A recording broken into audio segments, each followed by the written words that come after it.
Hello students, let us start today's class. Okay, our first word is exotic. Exotic बहुत बार exam में आ चुका है। इसके दो मुख्य मीनिंग होते हैं। एक तो इसका एलियन विदेशी और दूसरा इसका मीनिंग होता है स्ट्रेंज विचित्र। हमेशा दो मुख्य मीनिंग के रूप में इसका यूज होता है। ठीक है, तो अब इसको अगर याद करना है तो कैसे याद करेंगे? एक्सोटिक को आप ऐसे याद करेंगे, एक्सोटिक एक सौ, ये होता है टिक। 100 टिक लगाने की प्रथा बहुत ही स्ट्रेंज है, जो कि विदेशी है। नोट कर लेना, 100 टिक, 100 टिक लगाने की प्रथा मैं आपसे पूछूंगा कैसी है, आप बोलेंगे बहुत ही स्ट्रेंज है कि 100 टिक एक साथ लगाना। कहाँ से यही प्रथा? विदेश से। तो एक्सोटिक का मतलब विदेशी व स्ट्रेंज। फिर से रिवाइज कर दूं, 100 टिक लगाने की प्रथा कैसी है? स्ट्रेंज है। कहाँ से आई? विदेश से, विदेशी। ठीक है, तो फर्स्ट वर्ड के दोनों आंसर थे। आगे बढ़ता हूँ। एटर्नल, एटर्नल का मतलब होता है, देखिए एटर्नल का मतलब शाश्वत, लगातार चलने वाला, शाश्वत या लगातार चलने वाला। तो आपने इसको याद कैसे करना है? पहले तो दिए गए मीनिंग में इसमें इसका जो आंसर है वो है परपेचुअल, मतलब लगातार कोई काम चलने वाले को बोलते हैं परपेचुअल। ठीक है, इसके अदर जो मीनिंग है वो है इनन्यूमेरेबल, असंख्य, इमिजरेबल जिसको माप नहीं सकते, प्रोलॉन्ग्ड का मतलब लंबा करना, बड़ा बनाना। प्रोलॉन्ग्ड भी बहुत बार एग्जाम में आ चुका है, लंबा करना। इटरनल को कैसे याद करना है? आप इसको कोड से याद करेंगे तो इसमें एक वर्ड तो इतर, ETER, दूसरा वर्ड नल। इतर नल से निकलता है, वो शाश्वत होता है, मतलब कभी समाप्त नहीं होता। शाश्वत, शाश्वत का मतलब होता है स्थायी, हमेशा होने वाला। ठीक है, मैं आपसे पूछूंगा इतर जो नल से निकलता है वो कैसा होता है? आप बोलेंगे जी शाश्वत होता है, स्थायी होता है। ठीक है, अब इसका जो फोर्थ ऑप्शन इसका आंसर है परपेचुअल। परपेचुअल को कैसे याद करेंगे? इसमें पहला वर्ड था पर, दूसरा था PETU, पेटू। पर पेटू मतलब प्रत्येक पेटू। पर पेटू कैसे खाता है? आप बोलेंगे जी लगातार, लगातार स्थायी रूप से। पर पेटू कैसे खाता है? कंटिन्यूअस जो पेटू लोग होते हैं खाते ही रहते हैं, लगातार खाते रहते हैं, तभी तो उनको पेटू बोला जाता है। तो आपसे पूछा जाएगा पर पेटू लगातार कैसे खाता है? आप बोलेंगे जी कैसे खाता है? लगातार, स्थायी रूप से। ठीक है, तो इसका मीनिंग था, इटर्नल का आंसर था परपेचुअल। ठीक है, आगे बढ़ते हैं। फिर है एग्जिस्ट, का मतलब होता है वर्तमान में विद्यमान। वर्तमान में जो विद्यमान है उसको बोलते हैं एग्जिस्ट। इसका आप दिए गए आंसर में लाइव मैंने जीवित, वर्तमान में विद्यमान बिल्कुल सही है। फिट, क्रिएट मैंने बनाना, अक्कर, अक्कर मैंने होता है घटित होना, घटित होना। ये एक आसान वर्ड था, एग्जिस्ट मैंने जीवित। ठीक है, फिर है एरननेसली, बहुत ही शानदार वर्ड है। इसमें आप जो फर्स्ट ERRON, एरन, एरन से आपने याद करना है एरर। ERR का मतलब भी गलती से ही होता है, तो खाली अगर ERR दिया होता तो भी इसका मीनिंग होता है एरर, साथ में ऑन लग गया तो भी इसका मीनिंग है गलती से या फिर गलत। तो इसके दिए गए आंसर में प्रीवियसली मैंने, पिछला, इफेक्टिवली मैंने, बहुत ही अच्छे तरीके से, प्रभावी तरीके से, रॉन्गली मैंने गलत। तो इसका आंसर जो था रॉन्गली था।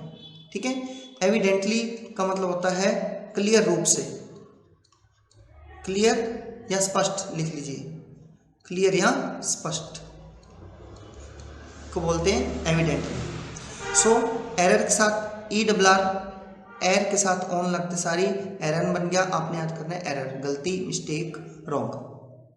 ठीक है, तो एरन नस्ली का मतलब होता है गलती या मिस्टेक या रॉन्ग। आगे बढ़ रहा हूँ। फिर है एस्ट्रेंगल्ड। एस्ट्रेंगल्ड का मतलब होता है सेपरेट हो जाना, पृथक हो जाना। इसको हम याद कैसे रखेंगे? इसमें दिया है ये इस ट्रायंगल से आपने याद रखना है इस ट्रायंगल, इस ट्रायंगल से ट्रायंगल पर, इस ट्रायंगल पर हम सभी सेपरेट हो गए या सेपरेटेड हो गए, अलग अलग हो गए, अलग अलग हो गए। नोट कर लेना। मैं आपसे पूछूंगा इस ट्रायंगल से इस ट्रायंगल पर क्या हुआ कि जी ये जो ट्रायंगल है ना, ये वाला, इस ट्रायंगल पर हम सभी अलग अलग हो गए। ठीक है, इस ट्रायंगल पर हम सभी अलग अलग हो गए। इसमें जो दिए गए ऑप्शन में अपना आंसर था सेपरेटेड। जीलस का मतलब होता है किसी से ईर्ष्या करना। एंग्री मैंने गुस्से होना। सस्पिशियस मैंने शक्की, शक करना, डाउटफुल जिसको बोलते हैं। मैं आपसे पूछूंगा इस ट्रायंगल पर क्या हुआ था। आप बोलेंगे इस ट्रायंगल पर या ट्रायंगल पर हम सभी पृथक पृथक हो गए, सेपरेटेड हो गए। ठीक है, फिर है एन्चांट। एन्चांट का मतलब होता है किसी को अपनी तरफ आकर्षित करना, मोहित करना। तो आपने देखा होगा कि मार्केट में जब किसी व्यक्ति को चांटे पड़ रहे होते हैं तो सारे लोग उसकी तरफ देखने के लिए जाते हैं कि क्या हुआ है। आप इसको ऐसे याद करेंगे, एन्चांट। इन चांट से चांटों ने, इन चांटों ने सबको अपनी तरफ आकर्षित किया।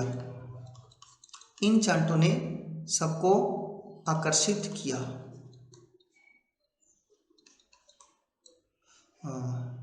इन चांटों ने सबको आकर्षित किया। ठीक है, आकर्षित करना, मोहित करना। तो एक्साइट, फैसिनेट, फैसिनेशन मैंने आपको बताया था आकर्षित करना। फांसी हमारे नेशन में सबको अपनी तरफ आकर्षित करती है। एनिमेट मैंने होता है किसी में जान डालना, एनिमेशन निर्जीव में जान डालना।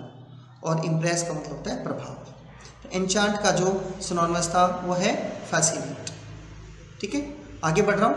इंट्रीट, इंट्रीट का मतलब होता है किसी को रिक्वेस्ट करना, किसी को रिक्वेस्ट करना। तो इन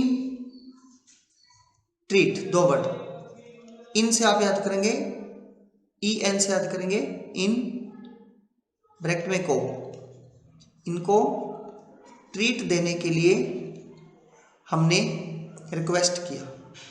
नोट कर लेना, इनको एन ट्रीट का मतलब एन को, इनको ट्रीट देने के लिए हमने एंट्रीट किया, रिक्वेस्ट किया। जब आप ऐसे याद करेंगे ना, इनको ट्रीट देने के लिए हमने एंट्रीट किया, रिक्वेस्ट किया, तो आपको याद रहेगा कि एंट्रीट का मतलब रिक्वेस्ट करना होता है। ठीक है, तो इसका जो आंसर था वो था रिक्वेस्ट।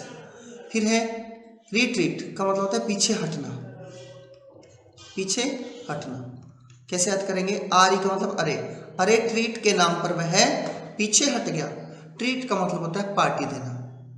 ठीक है, दोस्तों से जब अपने ट्रीट लेते हैं मतलब पार्टी लेते हैं, तो अरे ट्रीट के नाम पर वह पीछे हट गया। अप्रोच मैंने कहीं पर पहुंचना। कन्विंस मैंने होता है किसी को मनाना या राजी करना। तो यहाँ पर दिए गए जो ऑप्शन थे उसमें एंट्रीट का मतलब था रिक्वेस्ट करना। ठीक है, फिर है एमुलेट। एमुलेट का मतलब होता है कॉपी करना, इमिटेट, किसी की नकल करना। इसका आंसर था इमिटेट, नकल करना। याद कैसे करेंगे, अमूलटेट, इसमें था EMUL, अमूल, ऐड करने की वह नकल कर रहा है, नकल कर रहा है, कॉपी कर रहा है। इसमें याद रखना अमूल की स्पेलिंग ए न होकर ई है, ए न होकर ई है। अमूल ऐड करने की वह नकल कर रहा है, कॉपी कर रहा है। ठीक है, दिए गए ऑप्शन में जो पहला, इसमें दूसरा मीनिंग है इनिशिएट का मतलब होता है किस चीज़ को शुरुआत करना, स्टार्ट करना। क्वेश्चन का मतलब होता है प्रश्न, सबको पता है, डिस्कस का भी आसान था। फिर है एक्सपेक्टेशन का मतलब होता है उम्मीद।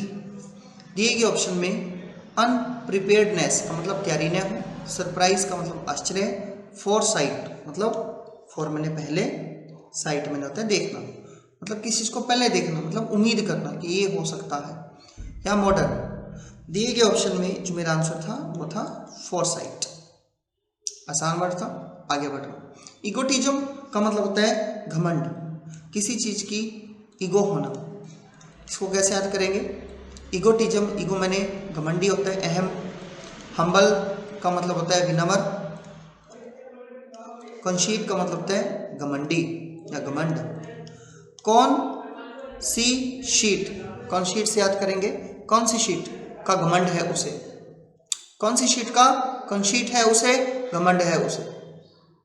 नोट कर लेना, कौन सी शीट का, कौन सी शीट का घमंड है उसे, कंशीट है उसे। कई बार कुछ लोग क्लर्क बनने के बाद बहुत घमंडी हो जाते हैं, तो गांव वासी या उसके भाई बंधु मित्र जब उसे काम करवाने के लिए वो जाते हैं बैंक में या किसी डिपार्टमेंट में जहाँ उसकी पोस्टिंग है, तो वो बहुत घमंड से उनकी बातें नहीं सुनता, उनको दिखाता है कि देखो आज मैं सीट पर हूँ। तो वो घर पे आके बोलते हैं कौन सी सीट का घमंड है उसे, है तो क्लर्क की। इस प्रकार से इसको याद करना है, कौन सी सीट का घमंड है उसे। मोडेस्ट मैंने होता है विनम्र, और पोटेंट का मतलब होता है प्रबल या शक्तिशाली, प्रबल या शक्तिशाली। जैसे पोट का मतलब होता है मटका, ANT या ENT जब भी आएगा हमने इसको आंट या चींटी ही मानना है, तो यहाँ मैं इसको ENT को चींटी मान रहा हूँ। पोट में जो एंट है, पोट में जो एंट है वो बहुत ही प्रबल व शक्तिशाली है, पोटेंट है। पोट में जो एंट है बहुत ही प्रबल व शक्तिशाली है, पोटेंट है। ठीक है, जब आप पोटेंट याद करेंगे, शक्तिशाली याद करेंगे तो इजीली याद हो जाएगा। FEG का मतलब होता है पुतला। अपन जब मार्केट में जाते हैं तो रेडीमेड की दुकानों पर कुछ डमीज पड़े होते हैं, है ना, या फिर हम दशहरे वाले दिन रावण के जो पुतले जलाए जाते हैं उसको बोलते हैं FEG। क्या बोलते हैं? FEG। इसका मीनिंग हुआ डमी या पुतला। इसको याद कैसे करना है? FEG मतलब पढ़ने पर इसमें F, E और G तीन वर्ड आ रहे हैं। FEG, FEG के पुतले तैयार करो, के पुतले बनाओ या तैयार करो। FEG के पुतले बनाओ, बनाओ या तैयार करो। ठीक है। प्रॉक्सी का मतलब होता है अप्रोक्सीमेट, लगभग। डुप्लीकेट का मतलब नकली। रिप्लाई का, इसका मीनिंग होता है exact copy, exact copy, duplicate copy. आप इसको कैसे याद करेंगे? रिप्लाई का, किसी ने रिप्लाई दिया, ठीक है, और बॉस ने कहा रिप्लाई का एग्जैक्ट कॉपी तैयार करो, रिप्लाई का एग्जैक्ट कॉपी तैयार करो। ठीक है। फिर है एग्जाम्पलरी, एग्जाम्पल से बना है। एग्जाम्पलरी का मतलब आदर्श या उदाहरण, उदाहरणात्मक बोलते हैं। एग्जाम्पल से बना है उदाहरणात्मक। एडमायरेबल मैंने होता है प्रशंसनीय। क्लियर मैंने होता है स्पष्ट।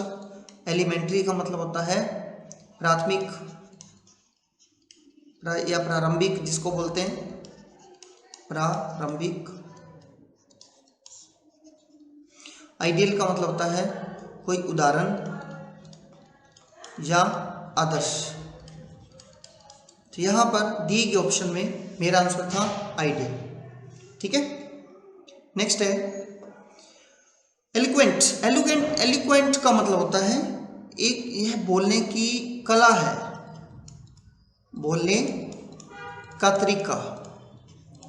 ठीक है। एलिक्वेंट का मतलब बोलने का तरीका या फिर कुशलतापूर्वक किसी बात को कहना,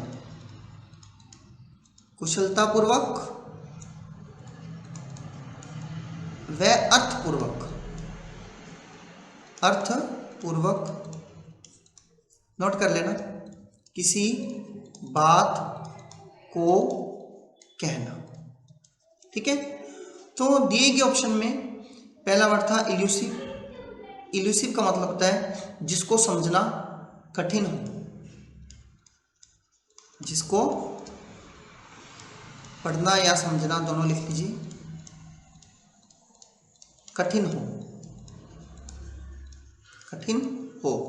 इसका आप कोड भी लिख लीजिएगा। इलू, इलू शिव को जल्दी समझ नहीं आता क्योंकि कठिन है, या इलू इलू शिव के लिए समझना बहुत कठिन है, इल्यूसिव। इलू इलू शिव को समझने में बहुत ही कठिन है, इल्यूसिव है। समझने में कठिन है, इल्यूसिव है। जब आप ऐसे लिखेंगे ना, इलू इलू शिव को समझने में कठिन है, इल्यूसिव है, तो आपको याद रहेगा इल्यूसिव का मतलब समझने में कठिन। ठीक, तो इसका आंसर है नहीं। आर्टिकुलेट का मतलब होता है अर्थपूर्ण किसी बात को निर्माण करना या बोलना। फ्लुएंट मैंने भी फ्लुएंटली बोलना। एक्सप्रेसिव का मतलब होता है प्रभावी तरीके से। तो दोस्तों अगर दिए गए ऑप्शन की बात करता हूँ तो एक नंबर छोड़कर आर्टिकुलेट भी होता है, किस चीज़ को कुशलतापूर्वक कहना, ठीक है, स्पष्ट रूप से बोलना। फ्लुएंटली बोलना, इलोक्वेंट का मतलब ये भी होता है कि कुशलतापूर्वक या फ्लुएंटली कुछ बोलना। एक्सप्रेसिव तरीके से बोलना, ये भी इसका मीनिंग है। तो तीनों ही इसके मीनिंग थी। इल्लू की आंट कैसे बोलती है, मैं आपसे पूछूंगा। आप बोलेंगे इल्लू की आंट बहुत ही अर्थपूर्ण तरीके से कुशलतापूर्वक फ्लुएंटली बोलती है, ठीक है। इल्लू की आंट कैसे बोलती है, बहुत ही कुशलतापूर्वक तरीके से फ्लुएंटली बोलती है, एक्सप्रेसिव तरीके से। It's clear. फिर है एंडेवर। एंडेवर का मतलब होता है प्रयास करना। यहाँ दिए गए ऑप्शन में प्रयास करना जो है अटेम्प्ट, ठीक है। एंडेवर, एंडेवर बाइक खरीदने का मैंने प्रयास किया, एंडेवर। एंडेवर बाइक खरीदने का मैंने प्रयास किया, एक बाइक का नाम भी है एंडेवर। एंडेवर बाइक खरीदने का मैंने प्रयास किया, ये आपको नोट करना, ठीक है। फिर है एविल। एविल का मतलब होता है बुराई। इमोरल का मतलब होता है अनैतिक। सिनफुल का मतलब होता है पाप से भरा, बुरा। हार्मफुल नुकसानदायक, अगली मैंने बद्दा। तो दिए गए ऑप्शन में इसका आंसर था सिनफुल। सिनफुल को भी एविल बोलते हैं, ठीक है। तो स्टूडेंट्स ये आपके 15 वर्ड्स जो आपने अच्छे से रिवाइज करने हैं ताकि आपको हमेशा के लिए याद रहे। मिलते हैं नेक्स्ट क्लास में।